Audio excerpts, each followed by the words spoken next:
DElEd तृतीय semester सामाजिक विषय। दोस्तों हम अध्ययन कर रहे हैं डीएलएड तृतीय सेमेस्टर सामाजिक विषय के संविधान पोर्शन के।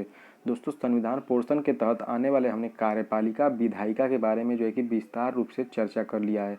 अब कार्यपालिका विधायिका के बाद जो है कि न्यायपालिका अर्थात जो है कि न्याय करने का कार्य किन किन किन के द्वारा संपन्न किया जाता है उनके बारे में पढ़ेंगे।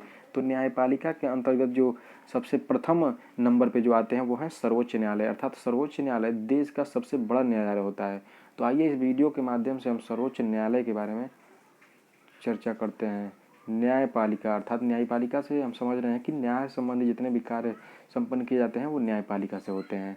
दोस्तों ये जो फिगर में दिखाया गया है इसका आशय यह है कि जो विभिन्न प्रकार के हमारे देश में जितने भी जो है कि विभागीय बनाए गए हैं देश को जो है कि सुचारू रूप से चलाने के लिए उनको जो है कि एकीकृत प्रणाली अपनाकर उसको बनाया गया है। जैसे मान लीजिए संसद के अंग भी बनाया गया है तो उसमें जो है कि राष्ट्रपति जो हो गए, राज्यसभा हो गया, लोकसभा हो गया, तो उसको जो है कि एकीकृत ढंग से जो है कि उसको अपनाया गया है ताकि क्रमबद्ध और एकीकृत रूप से उनको सजाया गया है। तो जैसे कि इसी में देख लीजिए, जैसे सर्वप्रथम कौन आ रहा है, सुप्रीम कोर्ट, उसके बाद हाई कोर्ट, उसके बाद डिस्ट्रिक्ट कोर्ट।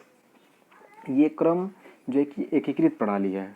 आइए इस क्रम में आगे बढ़ेंगे और देखेंगे सर्वोच्च न्यायालय के बारे में। इसी को जो है कि सुप्रीम कोर्ट कहा जाता है और संविधान के भाग 5 अनुच्छेद 124 से 147 के तहत इसको जोड़ा गया। दोस्तों सर्वप्रथम एक अधिनियम आया था, भारत शासन अधिनियम 1935 ईस्वी में। तो उस समय जो है कि उस समय इसी अधिनियम से जो है कि कम से कम लगभग 250 से ज़्यादा अनुच्छेद जो है कि संविधान में जोड़े भी गए थे और वहीं से जो है कि निकल के आता है क्या, संघीय न्यायपालिका। और ये देश की आज़ादी के पहले की बात है। संघीय न्यायपालिका और उसी का प्रतिरूप जो है कि बना सर्वोच्च न्यायालय, जिसको कहते हैं स्वतंत्रता के बाद जो है कि संघीय न्यायपालिका का ही प्रतिरूप क्या बना, सर्वोच्च न्यायालय, स्वतंत्रता के बाद। आइए इसी क्रम में आगे बढ़ेंगे और सर्वोच्च न्यायालय का गठन देखेंगे। अनुच्छेद 124 के 1 में जो है कि यह बताया गया है कि ये बताया गया कि भारत का एक सर्वोच्च न्यायालय होगा तथा इसमें एक मुख्य न्यायाधीश तथा 7 अन्य न्यायाधीश होगा। ये तो रही बात उस समय की जब संविधान में जो है कि ये प्रावधान किया गया। तो उस समय क्या किया कहा गया कि जो है कि देश का एक मुख्य न्यायाधीश, देश का एक सर्वोच्च न्यायालय होगा और उसमें जो है कि एक मुख्य न्यायाधीश होंगे और 7 अन्य न्यायाधीश होंगे। परंतु अब वर्तमान की बात करते हैं तो वर्तमान की अगर बात करेंगे तो मुख्य न्यायाधीश एक है, परंतु अन्य न्यायाधीश जो है कि बढ़ के 30 हो गए हैं। जो है कि ये बढ़ाने का कार्य जो है कि संसद द्वारा संपन्न होता है। और अगर संसद की आती है तो संसद में आपको दिमाग में जो है छप जाना चाहिए कि संसद के अंतर्गत जो है कि राष्ट्रपति, राज्यसभा और लोकसभा तीनों लोग को मिलकर जो है कि ये कार्य होगा। और ऐसे होगा ये कितना, कुल न्यायाधीश अगर बात करेंगे तो कितना हो जाएगा, 31 हो जाएगा। और जो है कि ये बढ़ाने का कार्य किस अधिनियम के द्वारा किया गया था, तो 2008 में एक अधिनियम लाया गया था और वो अधिनियम जो है कि बाद में चल के 2009 में पास हो गया और उसी के बाद जो है कि इन न्यायाधीशों की संख्या में बढ़ोतरी हो गई। अगर ये प्रश्न बनता है कि न्यायाधीशों की संख्या जो बढ़ाने के जो कार्य संपन्न होता है तो कैसे होता है, तो संसद के द्वारा संपन्न होता है। और संसद नाम लेने से ही जो है कि संसद के तीनों अंग जो है कि आपके दिमाग में छप जाना चाहिए, जो है कि राष्ट्रपति, राज्यसभा, लोकसभा। आइए इसी क्रम में आगे बढ़ेंगे और देखेंगे नियुक्ति कैसे होता है। जो न्यायाधीश जो है कि सर्वोच्च न्यायालय के जो न्यायाधीश होते हैं उनकी नियुक्ति पढ़ेंगे कि नियुक्ति कैसे होता है। तो अनुच्छेद 124(2) के तहत ये प्रावधान किया गया है कि न्यायाधीश की नियुक्ति कौन करता है, तो राष्ट्रपति द्वारा होता है सुप्रीम कोर्ट के न्यायाधीश की सलाह पर। भले नियुक्ति राष्ट्रपति करते हैं परंतु वही सर्वोच्च न्यायालय के न्यायाधीशों की सलाह पर ही, जिसे वो सलाह देंगे, भाई उनको अनुभव ज़्यादा है ना कि कौन जो है कि ज़्यादा बेहतर है, तो उनके सलाह पे नियुक्ति तो ये राष्ट्रपति करते हैं परंतु सुप्रीम कोर्ट के न्यायाधीशों के सलाह पर करते हैं। देखिए एक पद्धति अपनाई गई है जो है कि इन न्यायाधीशों के चयन के लिए कॉलेजियम सिस्टम। इसमें क्या होता है कि सुप्रीम कोर्ट में से एक न्यायाधीश तथा चार अन्य न्यायाधीश को जो है कि मिलाकर और एक जो है कि सदस्य और कुल मिलाकर कितने हो गए, 5 सदस्य हो गए, एक टीम तैयार किया जाता है उसी क्या बोला जाता है, कॉलेजियम। और इन्हीं लोगों के द्वारा क्या किया जाता है, जजों की नियुक्ति संबंधी प्रस्ताव जो है कि राष्ट्रपति के पास ले जाया जाता है और उन्हीं नामों में से राष्ट्रपति क्या करते हैं, नियुक्ति करते हैं। तो क्या है ये पॉइंट, क्या है, कॉलेजियम सिस्टम। दोस्तों आज के डेट में भी यही सिस्टम जो है कि अपनाया जाता है। एक मुख्य न्यायाधीश होते हैं, एक मुख्य न्यायाधीश होते हैं और 4 अन्य न्यायाधीश को जो है कि मिलाकर एक टीम बना दिया जाता है और वही टीम जो है कि उस टीम में जो है कि कुछ न्यायाधीश का नाम होता है, सूची तैयार किया जाता है, वही सूची जो है कि राष्ट्रपति के पास जाता है। तो राष्ट्रपति जो है कि उन्हीं में से नामों में से जो है कि न्यायाधीश नियुक्त करते हैं। दोस्तों कुछ समय पहले एक और प्रणाली अपनाई गई थी, देखते हैं उसको। एनजीएसए, नेशनल जुडिशरी अपॉइंटमेंट कमेटी, राष्ट्रीय न्यायिक नियुक्ति आयोग, संसद द्वारा पारित किया गया था। ये 6 सदस्यीय टीम होता था। इसमें जो है कि 3 सुप्रीम कोर्ट के जज होते थे, 1 कानून मंत्री होता था और 2 कानून विशेषज्ञ होते थे। परंतु इसको यह भी जो है कि ये नियुक्ति करने के लिए प्रावधान बनाया गया था, संसद के द्वारा बनाया गया था। परंतु वहाँ पास तो हो गया था, ये संसद में पास हो गया था, लेकिन जब ये गया यहाँ पर सुप्रीम कोर्ट में गया तो सुप्रीम कोर्ट ने क्या किया, खारिज कर दिया। कि सुप्रीम कोर्ट ने इसे बता दिया कि ये जो है कि संविधान के तहत नहीं है, इसलिए सुप्रीम कोर्ट ने इसको खारिज कर दिया एनजेएसए को। और अभी भी फिलहाल वर्तमान में कौन लागू है, तो कॉलेजियम सिस्टम लागू है। इसी के तहत जो है कि न्यायाधीशों का चयन होता है। आइए देखते हैं सुप्रीम कोर्ट के न्यायाधीशों की योग्यता क्या है। सुप्रीम कोर्ट के न्यायाधीश की योग्यता की बात अनुच्छेद 123(3) के तहत किया गया है। सर्वप्रथम जानते हैं, भारत का नागरिक हो, कम से कम जो है कि एक हाई कोर्ट में या एक से अधिक हाई कोर्टों में 5 वर्ष तक जज के रूप में वो कार्य किया हो, और उसके बाद या कम से कम किसी हाई कोर्ट में 10 वर्ष तक वकील रहा हो या अधिवक्ता, या कम से कम जो है कि देखिए भारत का नागरिक को ये तो कंपलसरी है, होना ही होना है। परंतु नीचे आएंगे सेकंड नंबर पे, तो कम से कम एक हाई कोर्ट में या इससे अधिक हाई कोर्ट में 5 वर्षों तक जज का रूप में कार्य किया हो। अगर ये भी अगर उसके अंदर नहीं है तो दूसरा आते हैं, कम से कम किसी हाई कोर्ट में 10 वर्षों तक वकील हो। अगर ये भी नहीं है तो या राष्ट्रपति की दृष्टि से विधेयता हो, अर्थात राष्ट्रपति की नज़र में जो है कि वो विधेयता हो। आइए इसी क्रम में आगे बढ़ेंगे और देखेंगे शपथ कौन दिलाता है।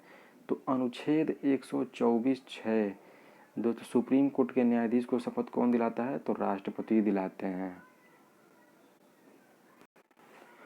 और दोस्तों हमने यही पढ़ा कि राष्ट्रपति को शपथ कौन दिलाता है, तो CGI, chief justice of India, वही सर्वोच्च न्यायालय के मुख्य न्यायाधीश।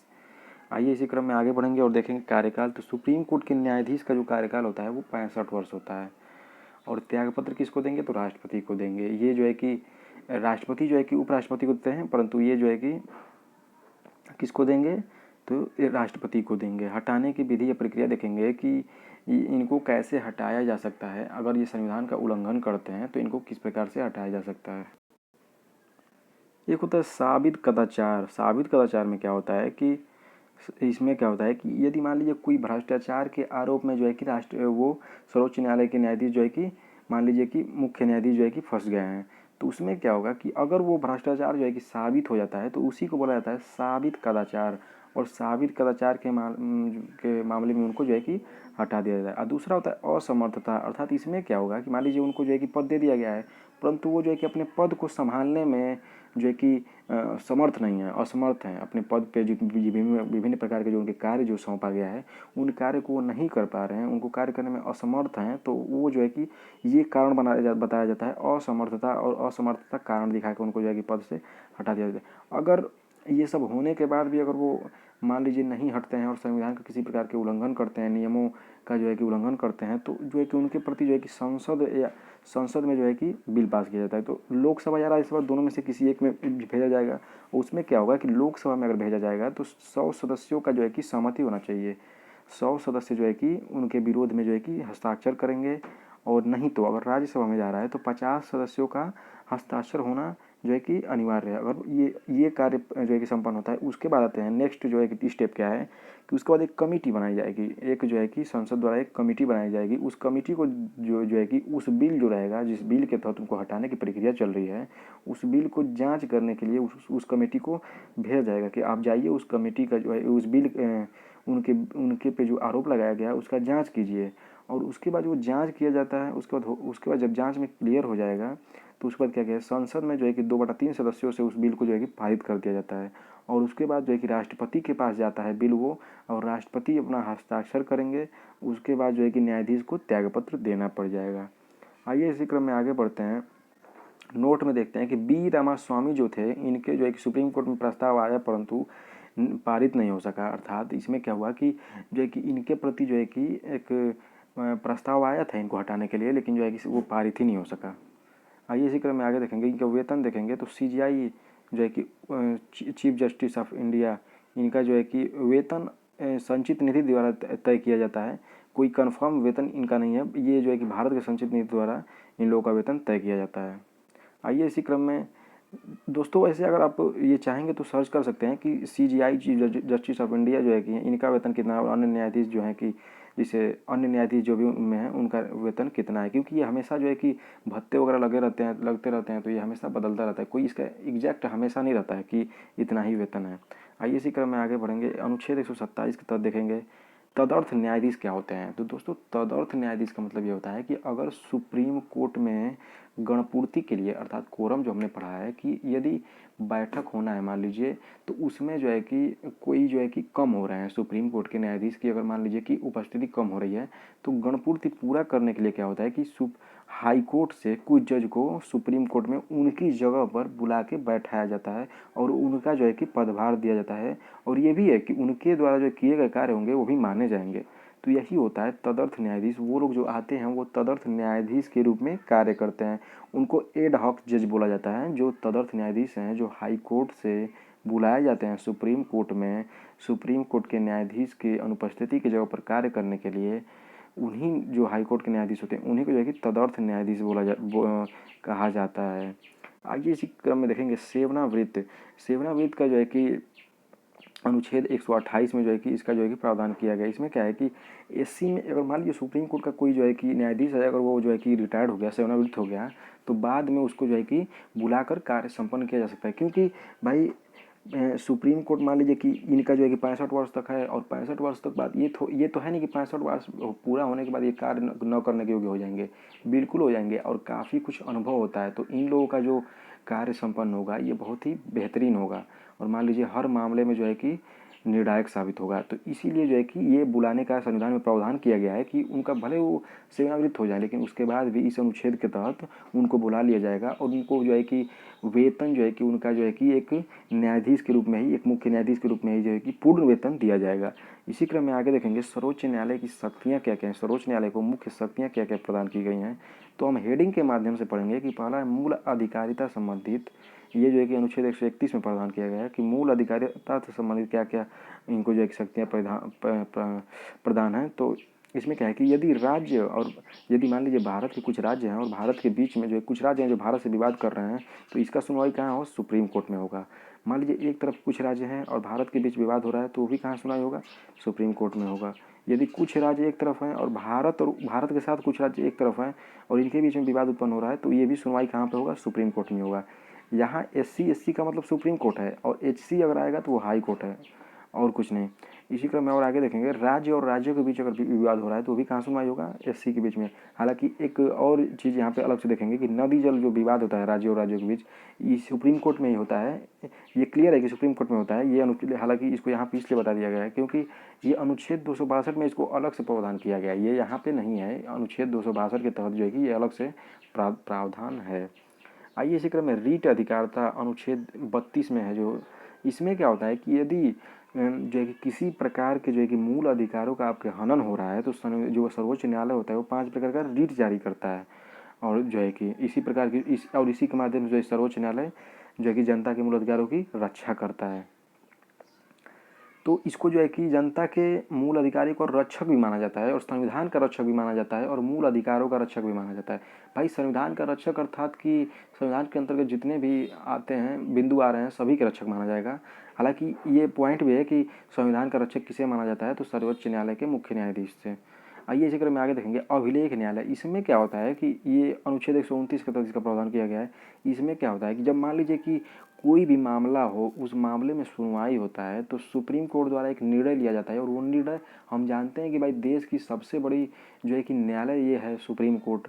तो इसके द्वारा जो भी निर्णय लिए जाएंगे काफ़ी तर्क वितर्क के बाद जो है कि वो निर्णय लिए जाएंगे, और वो बिल्कुल निर्णायक साबित भी होते हैं वो निर्णय। तो उन निर्णयों को क्या किया जाता है कि एक अभिलेख के माध्यम से उनको बना लिया जाता है, एक नियम कानून के माध्यम से उनको बना के एक अभिलेख तैयार कर लिया जाता है, और उसको रख लिया जाता है, ताकि इसके अंतर्गत जो निचले स्तर के जितने भी न्यायालय हैं वो लोग इन नियमों का जो है कि अपने कार्यों में जो है कि इसका जो है कि इसको लागू कर सकें, तथा इसके तहत जो है कि कार्य कर सकें और उन्हीं नियमों से निर्णय ले सकें। उन्हीं यही होता है जो है कि अभिलेख न्यायालय।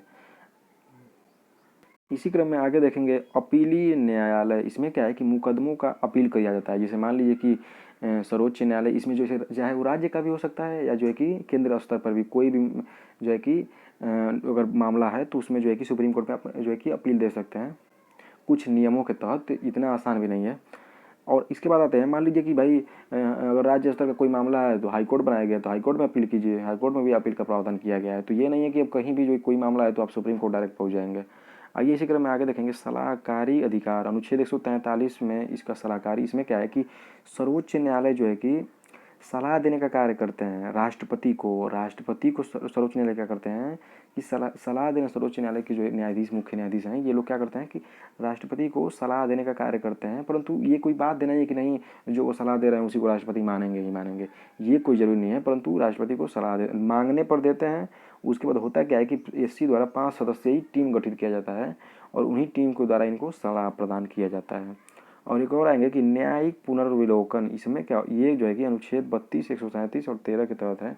इसमें क्या होता है कि ऐसी शक्ति जिसे निर्णयों की समस्या, किसी नियम को खारिज, जिसे मान लीजिए इसमें क्या है कि किसी भी अगर अदालत के द्वारा अगर कोई निर्णय ले लिया जाता है, ये निर्णय क्यों नहीं जो है कि ये क्यों नहीं ये निर्णय जो है कि सुप्रीम कोर्ट की हो, सुप्रीम कोर्ट की भी वो निर्णय हो सकती है या अन्य जो है कि अदालतों का भी वो निर्णय हो सकता है। तो उसके तहत अगर न्यायिक पुनर्विलोकन को देखा जाए तो सुप्रीम कोर्ट को ये जो है कि शक्ति प्रदान की गई है कि उन निर्णयों को पुनः एक बार जांच कराया जाए। और ये जो है कि अनुच्छेद 32, 137 और 13 के तहत है। और अगर उसको जो है कि जांच कराने के उपरांत अगर वो जो है कि गलत जो है कि वो निर्णय साबित होते हैं तो उनको खारिज कर सकता है सुप्रीम कोर्ट। ये जो है कि इनको शक्ति प्रदान किया गया है। अन्य शक्ति में क्या है, संविधान का व्याख्याता बताया गया है भाई। जैसा कि हम सभी जानते हैं कि संविधान का जो व्याख्या जो है कि इन लोग के माध्यम से संविधान का रक्षक भी बताया गया है। आइए कुछ महत्वपूर्ण फैक्ट देखते हैं। तो भारत के प्रथम मुख्य न्यायाधीश हैं हरिलाल जेकानिया। ये महत्वपूर्ण बिंदु हैं जो हमेशा परीक्षाएं में बनी करती हैं। भारत के वर्तमान मुख्य न्यायाधीश कौन है, तो न्यायमूर्ति बोबडे हैं। और भारत के प्रथम महिला न्यायाधीश, वेरी वेरी इंपॉर्टेंट क्वेश्चन है, भारत के प्रथम महिला न्यायाधीश कौन है, तो फातिमा बीबी हैं। भारत की जो प्रथम महिला न्यायाधीश बनी थी वो कौन बनी थी, तो फातिमा बीबी बनी थी। धन्यवाद दोस्तों, आशा करता हूँ कि वीडियो आपको पसंद आया होगा। दोस्तों सुप्रीम कोर्ट से जुड़े सभी बिंदु हमने इस वीडियो में समाहित कर दिया है।